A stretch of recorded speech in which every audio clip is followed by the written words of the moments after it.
Grupo de Migrantes en Estados Unidos desconfía de estas acciones y aseguran que van a ser duras.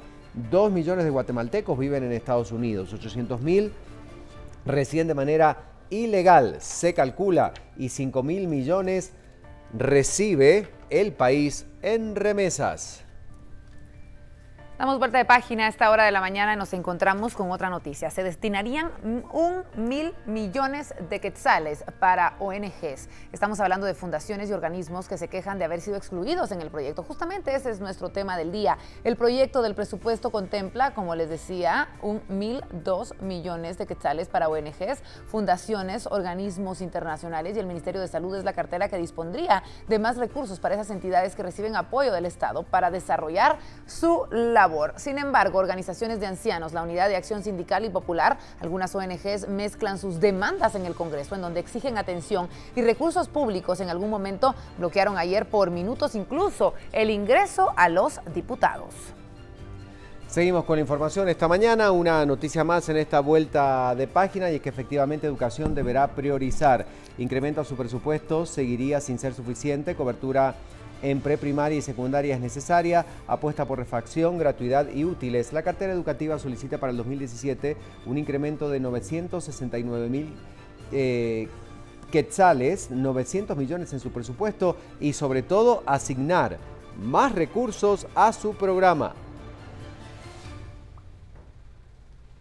Mientras tanto, en el mundo también ocurren cosas importantes. Hay varios títulos que hay que destacar esta mañana con las noticias. Vamos contigo, Crista.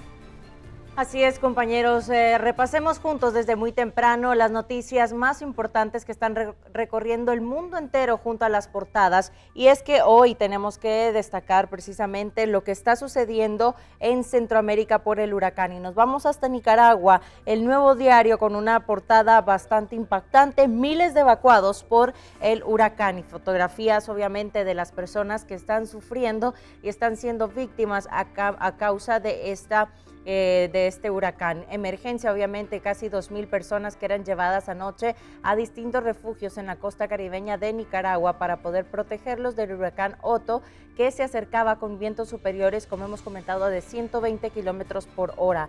Piden calma y, por supuesto, seguir las orientaciones de distintas instituciones con planes de contingencia. También causan estragos en Panamá, noticias internacionales que están destacadas en Nicaragua, y hablan también del tema económico. Billetes de 1.000 entran en diciembre, así lo dice el presidente del Banco de Nicaragua, Ovidio Reyes. Hay más noticias más adelante.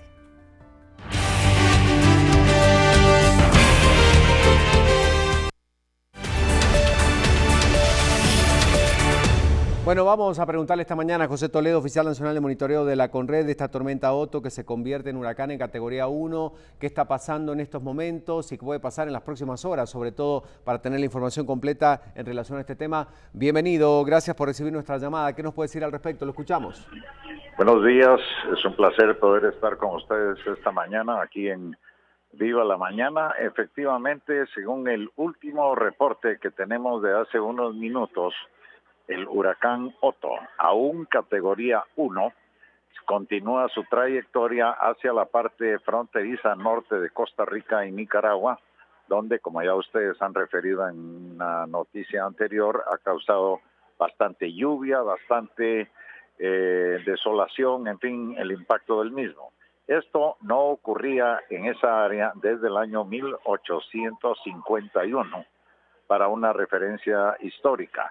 Adicional, también, según el último reporte de un avión cazahuracanes que ha hecho un análisis del ojo del huracán Otto, se ha debilitado un poco, ha bajado un poquito la velocidad, que creo que es un proceso muy normal al aproximarse a tierra, disminuye su intensidad y se espera que en las próximas 48 horas, o sea, para la altura del jueves, mañana es jueves, viernes, esté ya atravesando todo el territorio costarricense, fronterizo con Nicaragua, que puede tener una incidencia de hasta vientos de promedio de 80 hasta 100 kilómetros por hora y precipitaciones que pueden oscilar entre 60 a 80 milímetros cada 3 horas. Esto es para el territorio de Costa Rica y la frontera con Nicaragua. Al llegar al Océano Pacífico, tendrá que cambiar de nombre y establecer cuál es la magnitud o intensidad con que empezará su recorrido en el Océano Pacífico. La Secretaría Ejecutiva de Conred, SIBUME, localmente también monitoreamos atentamente y sé que una de las preocupaciones es la condición que puede presentarse hacia el fin de semana en nuestro litoral, lo cual tendremos ya una definitoria en las próximas 36 horas al conocerse cómo es que el huracán Otto, al entrar al Pacífico, se comportará. Muchas gracias, José Toledo, por la información. Muy atentos entonces a las siguientes horas en relación a, bueno, el rumbo que podría llegar a tomar este huracán Otto. Ha sido usted muy amable por este reporte y damos una vuelta de página para tener más información, porque pese a las múltiples complicaciones que ha tenido la discusión de las reformas constitucionales, estas lograron avanzar ya en su segunda lectura. Los diputados del Congreso acordaron que el tercer debate se realice el próximo lunes, donde se pretende conocer y discutir suficientemente las reformas y entrar de lleno, por supuesto, a analizar cada uno de los puntos que han propuesto distintas bancadas. Manifestantes que desde el viernes pasado se ubicaron frente al Congreso de la República bloquearon el ingreso de los diputados pidiendo modificaciones en el proyecto de presupuesto. Después de varios minutos se continuó con la sesión ordinaria aprobándose el segundo debate a las reformas constitucionales y del presupuesto 2017. El diputado Adib Maldonado de la bancada oficial presentó una moción privilegiada para pedir que se realizara el tercer debate de las reformas constitucionales en una sesión extraordinaria. Considero necesario, y lo he platicado con varios diputados, que la tercera sesión sea celebrada en una sesión convocada única y exclusivamente para el efecto de conocer y discutir suficientemente las reformas. Le dio lugar a la petición Mario Taracena y después de un debate se aprobó esta sesión para el próximo lunes. Va a haber una sola sesión, o la sesión con un solo tema, específicamente para hablar de la reforma constitucional en su tercera lectura. Va a ser para el día lunes 28. Las reformas constitucionales avanzan en su proceso después de la reunión de FCN con CICIG y el Ministerio Público, donde resolvieron dudas en cuanto al derecho indígena y el antejuicio. Se estará a la espera que después de este debate los diputados voten a la aprobación de las reformas constitucionales. Bueno, y luego de varias semanas de que se le ha prohibido a la prensa acceder a reuniones de gabinete, autoridades de la Secretaría de Asuntos Administrativos y Seguridad de la Presidencia han señalado la causa de esta restricción. Y es que según personeros de las AAS, los delegados de la Secretaría de Comunicación de la Presidencia son justamente quienes restringieron el acceso a la prensa para los gabinetes de trabajo. La decisión de restringir el acceso a los periodistas a la Casa Presidencial es una estrategia de comunicación y no de seguridad. Desde hace 9 consejos de ministros, las conferencias de prensa habituales en la residencia de gobierno fueron trasladadas al Palacio Nacional. Es la Secretaría de Comunicación Social la que dice dónde van a hacer la conferencia de prensa. Digamos, si ellos dijeran el Palacio, si... Pero como digo, nosotros solo prácticamente somos encargados de seguridad y identificar a las personas que ingresan.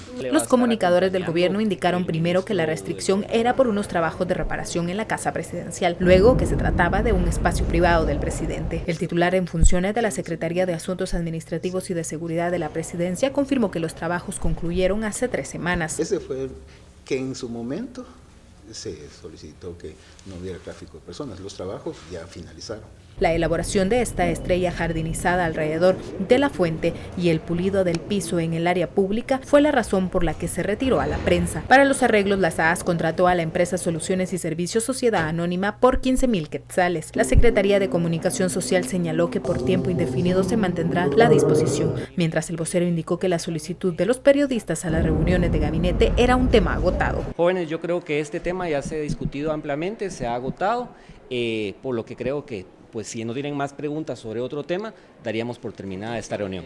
El pasado 22 de noviembre, Sammy Morales, hermano del presidente, fue visto por los periodistas en la casa presidencial. Desde esa fecha no se celebran los gabinetes ahí. Ante las restricciones para ingresar a la casa presidencial, periodistas interpusieron una denuncia ante la Procuraduría de los Derechos Humanos.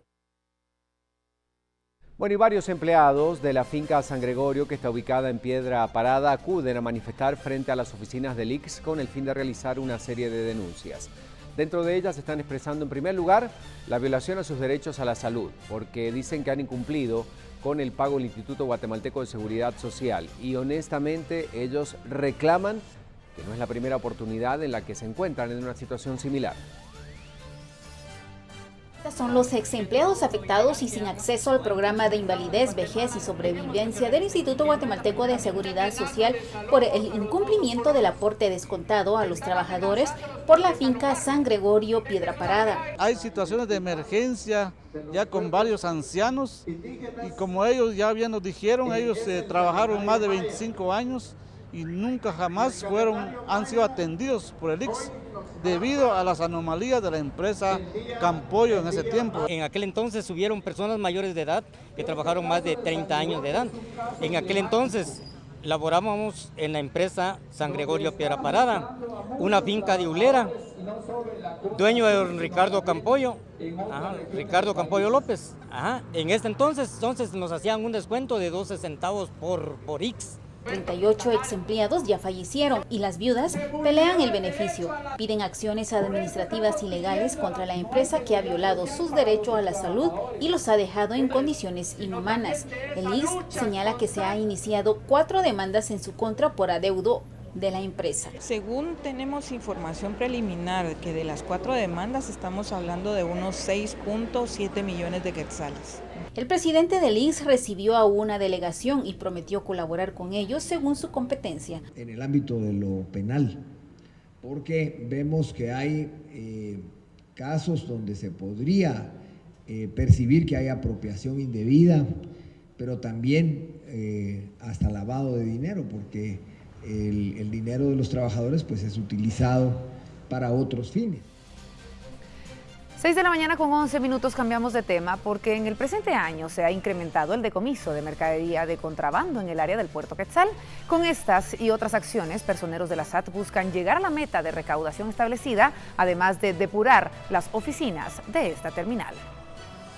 A raíz de casos de defraudación aduanera como la de TCQ y La Línea, fue asignado el intendente Werner Ovalle, quien busca con un plan de fortalecimiento en 3 pasos, transparentar y combatir la corrupción en las 22 aduanas del país desde hace 6 meses. Dentro de los puntos, uno es el tema de la confiabilidad del personal que estamos delegando. Se hizo una selección de acuerdo a la cantidad de personal que se tiene, se ubicó personal que tuviera una buena trayectoria, que tuviera una buena evaluación del desempeño. También estamos enfocando también al estar actuando en base a indicadores que las estadísticas nos están representando en el día a día de las aduanas y también un seguimiento y una supervisión constante al personal que está acá para que todos estén actuando en base a lo que la legislación determina. Otra de las acciones que busca implementar la SAT es retomar las rampas primarias, que es el lugar donde se realizan las operaciones de recepción, donde se almacenan y se movilizan las mercancías que entran y salen de Guatemala. Aquí se recauda principalmente el dinero del comercio exterior. Esta aduana es la encargada de captar 5.883 millones de quetzales, es decir, el 34% de la recaudación total del país, que es de 17.456.67 millones. Werner Morales, administrador de la aduana en Puerto Quetzal, cuenta que es la mercancía que es decomisada en la aduana por contrabando es retenida en su mayoría porque excede la cantidad declarada.